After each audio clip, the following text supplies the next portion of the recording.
Hey guys, today we're going to go ahead and go over the sit down. The sit down is pretty self-explanatory. It is when you are sitting down with the homeowner.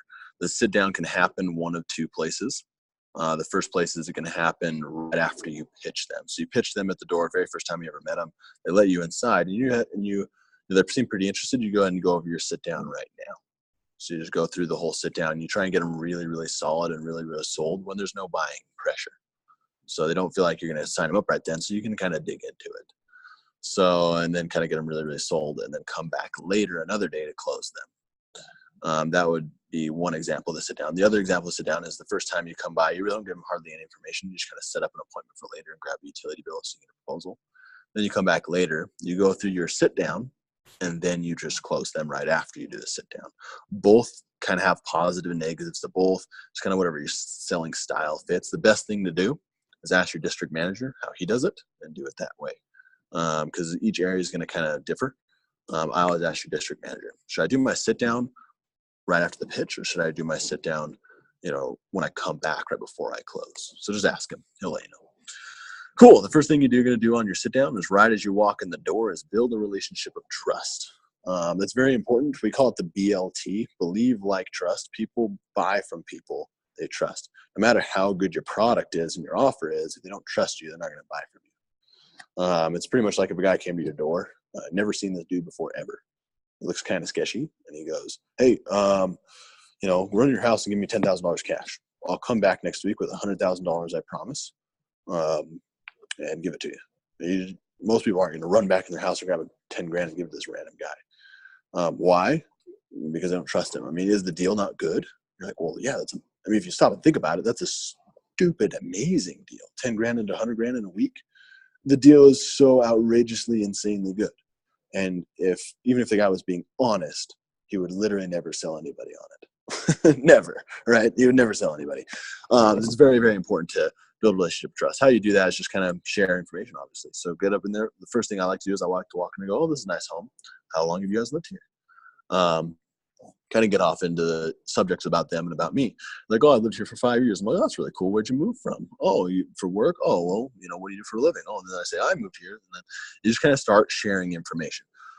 You don't want to push it, like don't force the issue. If the homeowner kind of wants to get down to the nitty gritty, but if they want to talk, just go as long as you need. As long as they want to talk. Don't try to rush it to get to what you're doing or whatever. Just connect with that homeowner. It's important. After you're all done connecting, go ahead and set expectations about what you're going to do while you're there. So I like to say, I'm like, "Cool, all right." If I'm there the first time I've ever met them, I'll just let them know. I'm like, "Cool, all right, I'm going to go over some common questions today, like kind of how the program works." And then I'll go ahead and, take off, come back another day with actual designs. You look over the designs. If you like it, do it. If you don't. That's when you'll decide. So notice who's today. If I come back, however, if I'm coming back with the proposal and I'm going to sit down now and then close them right after, I'll just be like, "Cool.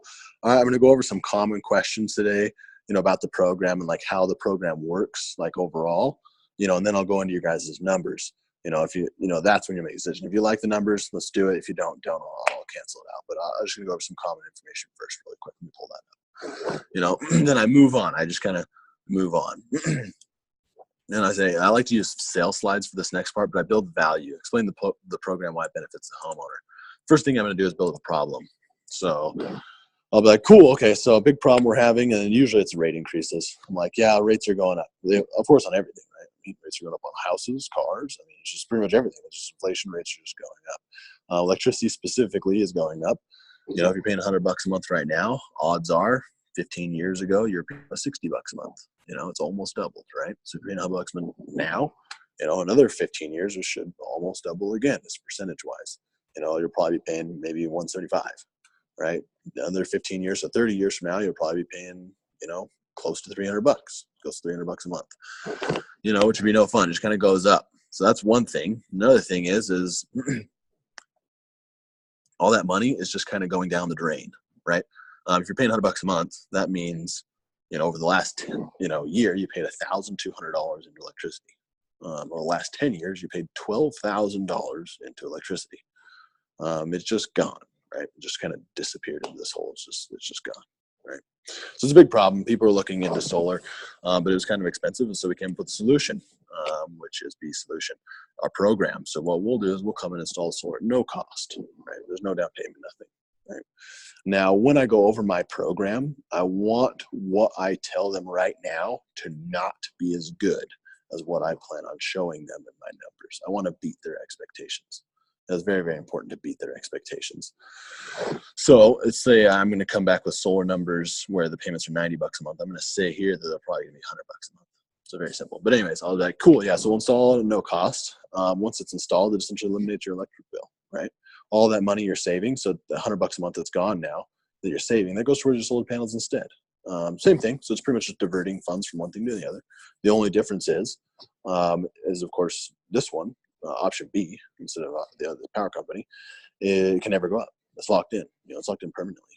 Plus, that's money going into something you own, something that has value, right? It's going into something that that will add value to your house. It's kind of like going into your house now instead of into the black hole, right? It's just kind of disappearing forever, which leads me on to the 3 common questions. Obviously, it looks really, really good. And, after you add a little while, it even pay itself off and be free. Eventually it just becomes zero after it's locked in long enough. However, there's some common questions, because that looks good. The first one is, okay, what if something breaks on this system, right? I mean, what if something busts? Obviously, there's no money out of pocket if it busts. We do 25-year warranties on everything the manufacturers of the equipment does. So if anything busts, you're good to go. You guys are set, which is really good. You have 25-year warranties. I should keep it pretty simple. Your district manager can give you the details, like the very nitty-gritty details on the warranties and the different warranties between solar companies. But for the most part, it's going to be a 25-year warranty. But again, talk to him to get the nitty-gritty. What if I move? So that's the second common question people like to ask is, okay, what if I move? Now, I'll say it to people just like that. Obviously, people tend to do that every 7 to 10 years. People move, and so we've designed this as a really good selling feature. I like to go into it just like that. We've designed it as a really good selling feature. Let's pretend you move to year 10. Everyone else's rates are going up every single year, where yours is not. So when you sell the house, you just advertise that. Say, hey, my rates are what they used to be 10 years ago. They could never go up. Buy my house. You'll get it. It just comes right with it, which is really cool. Does add value to the house? People ought to ask that. So what'll happen is, let's see in California, you can just look it right up on Google, by the way. So how much does it add value? I can just write from the homeowner, which is really nice. California, it's like $6 a watt is what's claiming, which is crazy. However, outside of California, I like to say about $3 per watt, elsewhere. Annie Mae and Freddie Mac have a little calculator that shows them about $3 per watt outside of California. So, which is cool. So you can just go over that and you can eventually verify that with the homeowner. It's going to add all this value to your house. So essentially, when you sell your house, it's going to be worth, $24,000 more. So let's pretend in 10 years you owe $12,000 on the system. It's worth $24,000. That's added to the value of your house. Now, again, when you're selling a house, you don't say, "Oh, by the way, we've added an extra 24 because of solar." No, it's just your house is more valuable now when it's appraised. So, anyways, you're just like, "Yep, I get all this extra, money when I sell it. I'll go ahead and pay off whatever's left, and then the extra money I just get to keep." Which is really, really nice. Or essentially I could even lower my house price a little bit and sell it even faster. That's really up to you. Obviously, the new homeowner is going to be pretty dang stoked. They have one house off to the left, which, has a $150 a month electric bill. The other house off to the right, same house, has no electric bill. When you're selling it, you're essentially finishing off, so they're just going to get it, and literally no cost according to their eyes. And they're like, well, yeah, I think I'm going to go ahead and choose the one that has no electric bill. So odds are you're going to sell it a lot faster, which is really nice. So they've designed it that way. The third common question people always ask, okay, so it's no out-of-pocket cost at all. It's locked in. So what's the catch? What's the hidden fee, right? What's going to hit me down the road? I say there's 2 times you could have a hidden fee, and I just want to make sure you're aware of them. I like to be upfront. I want to let them know, that I'm essentially an honest rep, and I'm just going to throw them out right now. So the time you can have a hidden fee, the first one is if you use more power than we produce. We'll design this thing off your last 12 months of usage, but to lock that in. But let's pretend you go out, instead of using $100 a month, you get a new jacuzzi and all that. Start using $150 a month on average. The extra $50 you're using above what we produce, you still get from the power company, same way you do now. So I just want to make sure you're aware. Obviously, you'd pay for that power anyways. It's not really an extra fee. I just want to make sure you're aware if you can't just go crazy, just get slower. The other cost has to do with like re-roofing. You know what I mean? For the most part, you're good to go. You have to re-roof due to like natural disaster, hail damage. For the most part, it's covered by your homeowner's insurance. Just part of the cost of re-roofing. We come out, we pull panels off. You re-roof, put them back on when you're done. It's just kind of cost, part of the cost. The only time you'd have to pay is if you just re-roof because you feel like it. Your roof's really old, you just want it done. You just choose to do it. There's labor for the guys to come out. It changes. Ask your district manager the exact amount. Usually between like $500 to $1,500. Obviously I pay 10 grand re-roofing or more, so it's usually not too bad. So those are the common questions I like to go over. Now right here, this is going to change a little bit. So this is up to you guys, right? So how do I qualify?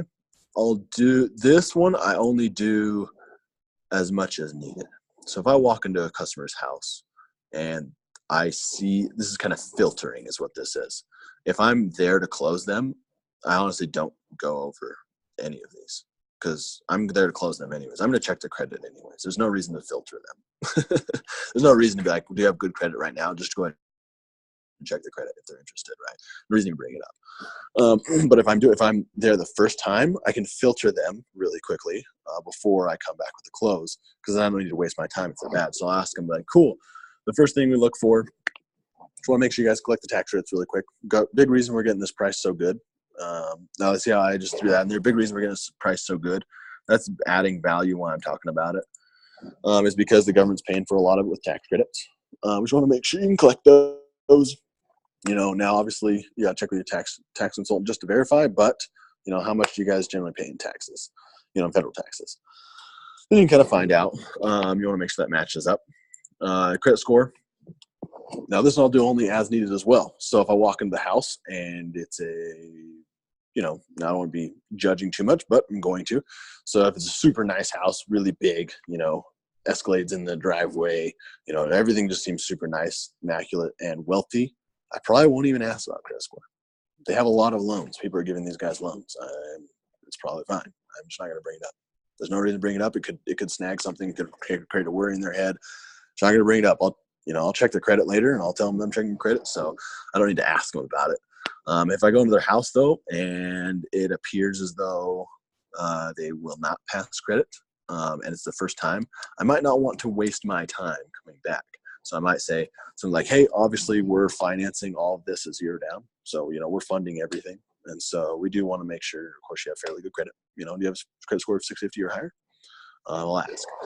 The roof and the usage, again, I'll only ask these the first time if I feel like it's bad.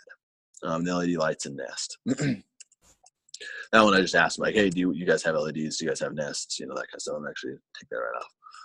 Then the last thing is I build a report out. Cool. Those are the really common questions, everybody asks. Last thing I like to go over is just essentially we have a little Facebook page, just so you can see who else has already done it in the area, see reviews, that kind of stuff. And I would say we already have done a ton of people. It is very important to go over, how many people we've done. I'll go and pull up my Facebook page right now and add you to it so you can see it. Then I have a personal one. If you don't have any posts on there, go ahead and share other people's posts, get posts on there. And I'll scroll through here and I'll be like, cool, so this is our Facebook page. You can see here other people that have already done it. You can see a lot of information about us. We were on the news the other day as well. KFOX, I don't know if you noticed that. Did you guys see that? No, you didn't? Oh, okay, that's fine.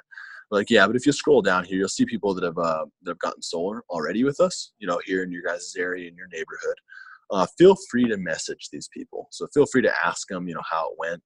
If they liked it. A lot of people right here in your neighborhood, if you recognize any of them, feel free to call them up if you know them. We've done a ton of people. So that's a big thing for us is word of mouth.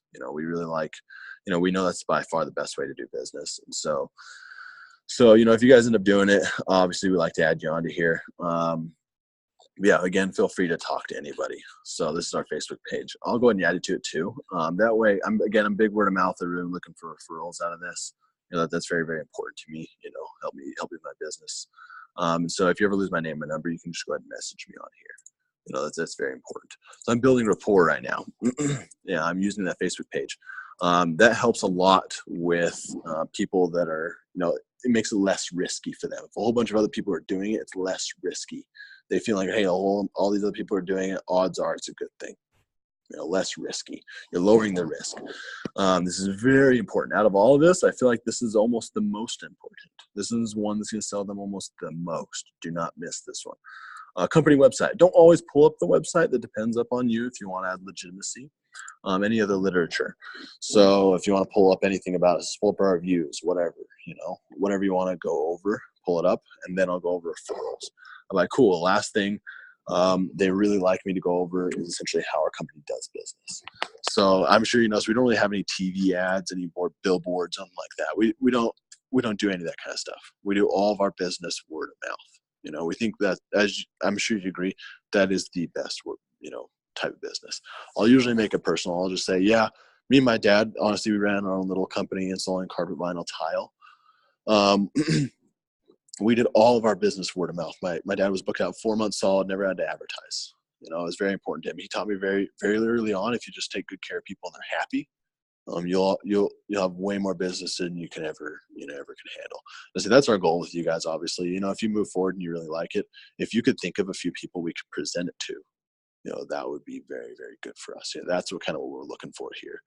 Obviously you got to be happy with it, but if you are, help us out.